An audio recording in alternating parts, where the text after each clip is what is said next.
பெத்த புள்ள தந்த பணம் உப்புக்கு ஆகுமா? தாய்ப்பாலுக்கு கணக்கு போட்டா தாலி மிஞ்சுமா?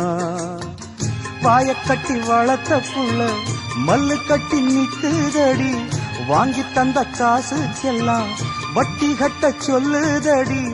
கோடு ஒண்ணு கிழிக்க வச்சு கும்மி அடிக்குது அம்மாடி.